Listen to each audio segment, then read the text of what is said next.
Okay, so I have one for you today. This is been talked about on one other channel that I know about, and they did a great job, but they didn't go into the whole story because he's kind of doing it for getting the information out there, but there's also an entertainment value to it. This is going to be kind of the straight skinny on it. Now, this is from a blog called Crazy Days and Crazy Nights. The story was posted in 2017. What I'm about to share with you, this person didn't name any names. They assigned numbers to people to kind of allude to who they are. So like number 1, permanent A-list singer from a permanent A-list group. Number 2, the manager of number 1 and many others. Number 3, top 3 entertainment mogul. You don't mess with him. Number 4, and on and on and on. You can see it on the screen. But there are 9 listed if you're only listening. Here's what I'm doing for you today. A guy named Frost has deciphered 1 through 9. And looking at it and kind of going over stuff for the last few days, I concur with it. So what I'm going to do now is tell a story. And when a number comes across, I am going to say a name in relation to that number. I don't know if this story is true, but I believe evidence points to it being so. That being stated, this is only speculation and it's all alleged. Now that I've covered my ass, let's set the DeLorean time machine back to November 21st, 1980. Number 1, i.e. Don Henley of Eagles fame and solo fame, obviously. Don Henley was coming to the end of his legendary run with the group. They had made tons of money and would go on to make more and more. But the fame, money, and adoration was not enough for this rocker. Fueled by drugs and unquenchable appetites, his disgusting lifestyle, and the victims left in his wake, was horrible in its day. It would land him in prison if he did it today. What this story is going to show you is that Don Henley is the evil entity, and the disturbing hellhole that he made for these people is Hotel California. Don Henley had developed many nasty habits and lifestyle choices that made Roman Polanski look normal, but the rocker was always protected. His girlfriend, Stevie Nicks, was always there to support him, as was her then boyfriend, Lindsey Buckingham. Both were always at the forefront of feminist causes and possibly the most powerful couple on the California or even national scene. And remember, this is 1980. Rumors, the self-titled Fleetwood Mac album, I think Mirage came out right around this time, maybe right after. Fleetwood Mac were one of, if not the biggest rock bands in the world, along with Eagles. His manager, Irving Azoff, who had lawyers, media contacts, and investigators on speed dial. Also, David Geffen, who, although they had a love-hate relationship that would eventually turn to all hate, was glad to protect his money machine. Even when they would later sue each other for millions, they came together for political events. Thus, the rocker never really cared about consequences. That November, back in 1980, holed up in his California mansion a week before Thanksgiving, the rocker made his usual call to his usual Madam Claude, and he requested, quote unquote, the usual for dinner. The usual for him usually meant young girls, and he had done this many times both at home and on the road. He made Jimmy Page look like a gentleman. the madam routinely searched for new talent at bus stops and runaway shelters. She had just found a new 16-year-old girl who looked young and liked to party. She was also very desperate, very scared. When the madam made the offer to her for a night's work, it seemed safe enough with such a huge star. The madam promised no sex involved, that the rocker just liked to hang out, smoke dope, and drink. Still, the runaway asked if she could bring a friend. And yes, the madam sent 2 underage girls to the rocker's palace that night. The friend accompanying the 16-year-old runaway was another homeless girl who had just turned 15 years old that week. She had just run away from a violently abusive home and was still a virgin. The madam got to double bill the rocker for that visit. On arrival, the girls were fed cocaine to get them excited and Quaaludes to calm them down. They smoked a lot of pot, and after a dip in the jacuzzi with the rocker, they all 3 headed to the bedroom. The entire time, the rocker kept asking the girls to do things to each other, which neither had done before. They figured maybe if they did each other, he wouldn't do them. They were gravely mistaken. They were hesitant and scared, and the rocker got more and more violent. He kept taking Polaroid pictures of them all, doing everything which embarrassed the girls. The 16-year-old asked to leave. The rocker told them they couldn't because they'd be arrested and it was too late to call a cab. He pushed more and more drugs on them both. After the 15-year-old passed out, he began raping her. Then he began raping the 16-year-old. When the younger girl woke up, she was scared to death and saw her friend was having convulsions. The rocker was ignoring her, yelling on the phone, talking to someone later to be revealed as Irving Azoff. Then the paramedics arrived. They walked into a scene they described as Sodom and Gomorrah with drugs, vomit, and booze everywhere. Both underage girls were totally naked, although the younger of the 2 began trying to dress. The paramedics did CPR on the girl as she was unresponsive. Then she went back into seizures. The 15-year-old said it was like a nightmare. She tried to sneak away out of the room. The whole time, the rocker was freaking out, talking to people on the phone until guys in suits showed up. They threatened the paramedics to stay silent. The men in suits told the younger runaway that they would, quote, take care of her, unquote, and stay with them. The older runaway was put in an ambulance, and the younger one begged paramedics to take her too. When one of the suits tried to interfere, a paramedic shoved him and threatened to kick his ass. Off to the hospital they went. The rocker, his manager, and the other men in suits stayed behind. What none of them knew at the time was that the 15-year-old had managed to grab several of the Polaroids and stuff them into her clothes.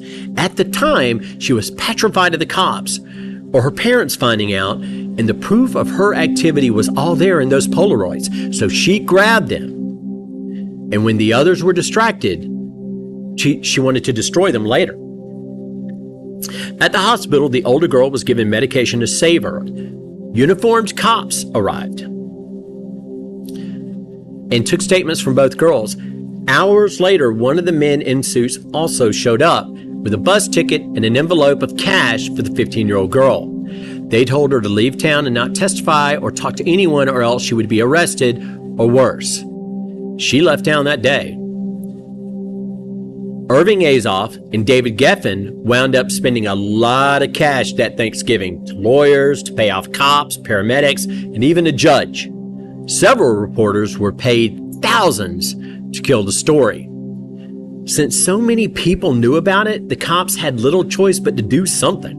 So they handed the case over to a detective who was a friend of theirs, an elite golden boy in the LAPD. He was a friend with the madam too, and became head of LAPD Sexually Exploited Child Unit in Vice.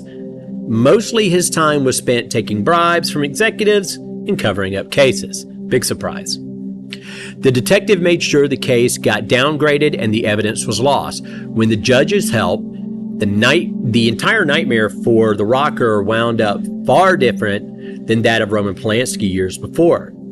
So it was then that the rocker was convicted of, quote, unquote, contributing to the delinquency of a minor, given a $2,500 fee, and put on probation. No mention of rape, soliciting, or abuse of the girls. No word on what happened to the 22 grams of cocaine. 22 grams of cocaine. 5 ounces of marijuana, or 160 quaaludes, Jesus, found in the rocker's bedroom strewn all over the bed. It was booked into evidence, but later became worthless as evidence. Yeah, probably because somebody took off with it. The 16-year-old runaway got out of the hospital and was found dead near the 101 freeway a year later, allegedly an overdose. Friends of hers and workers at the local shelter said she'd cleaned up, gone straight, and was even trying to turn her life around. Her death was ruled an accidental overdose, though many never believed it. One news anchor who didn't believe it was the one who didn't get bribed. She didn't like what was happening, didn't like the corruption or the rape, drugging of young girls, so she went public, running her stories. She got pushback from bosses, owners, and even fans of the rocker. She was hounded from her job several years later. Her attempt to uncover the truth in the case gave way to the rocker, Don Henley, feeling like he was the victim, like he was the one being maligned and unfairly punished. Yeah, like Don Henley, the evil, he was the victim. Since he split from the band, his new solo career was taking off. He turned his hurt feelings into a song, which became a global hit. Sure, he said it was about the media coverage of Natalie Wood and others, but he later admitted it was about his unfair abuse at the hands of quote-unquote mean reporter, a song that was spawned by his abuse, rape, and drugging of 2 children who nearly died due to his perversions. This is a sick, twisted bastard. The rocker spent much of his 20 years rehabilitating his image, becoming a big political supporter and environmental activist. Became big pals with 2 big politicians, Bill and Hillary Clinton, whom he met at events at David Geffen's house. He played fundraisers for them both. He never was asked again in the media about that November 1980, and it faded away, mostly. Funny enough, you can still find it online, and yet nobody compares him to Polanski or these other monsters. Meanwhile, he became filthy rich, as did his powerful manager and the powerful record label executive. And just in case you didn't know, his manager, Irving Azoff, and the record label executive is David Geffen of Geffen Records, which is a huge, huge label. Their images, all about and paid for. What they didn't know, however, and still actually don't know, is what became of the other girl, the 15-year-old runaway who took the bus ticket, cash, and blew town.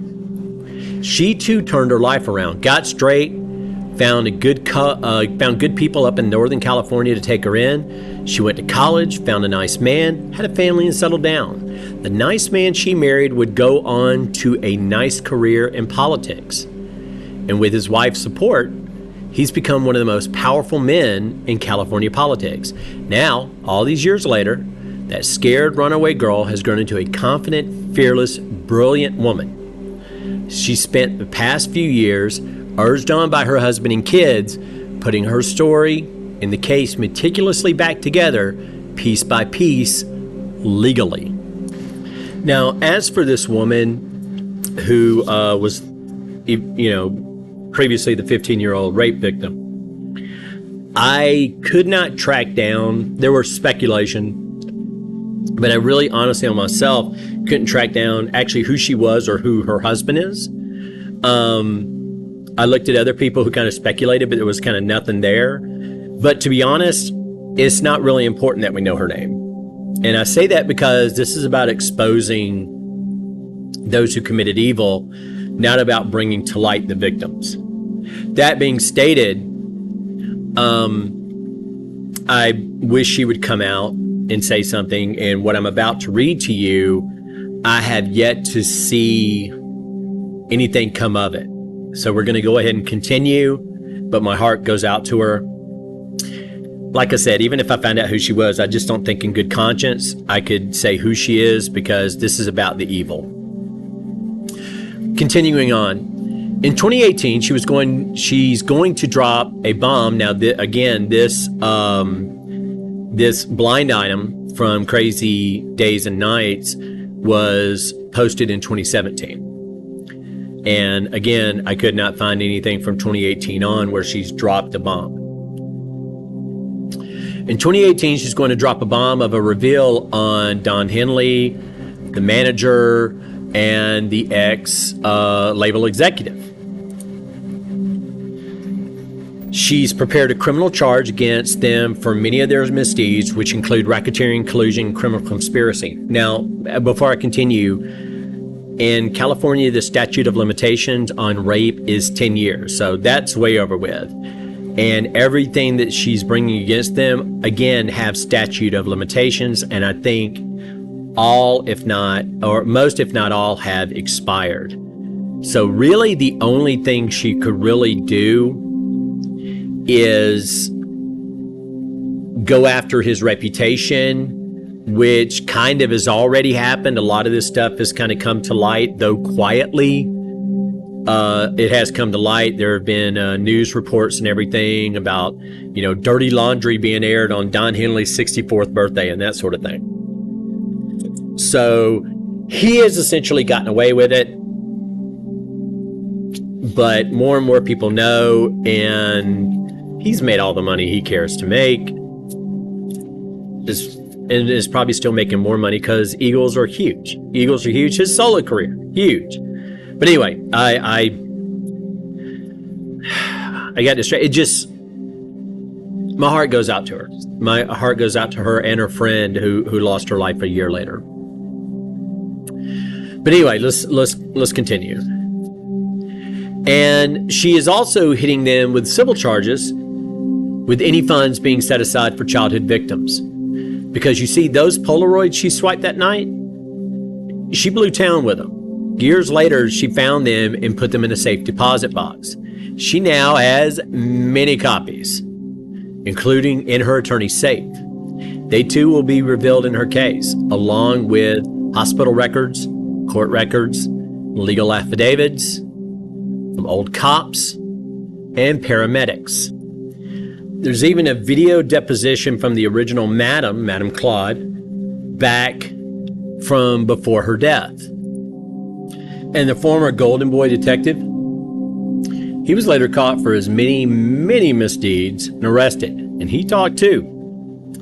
So this rocker sits down in his palace this Thanksgiving, giving thanks to himself for being so wonderful, and he better enjoy it. His next one will likely be eating from a cold metal tray in jail.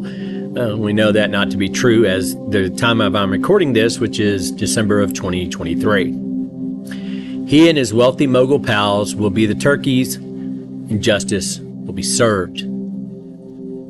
I really wish that were the case. I truly do. So I had mentioned Hotel California, and some of the stuff in there is disturbing as hell, obviously. Also, the song that they talk about, obviously, from his solo career, was one of his first big hits as a solo artist, Dirty Laundry.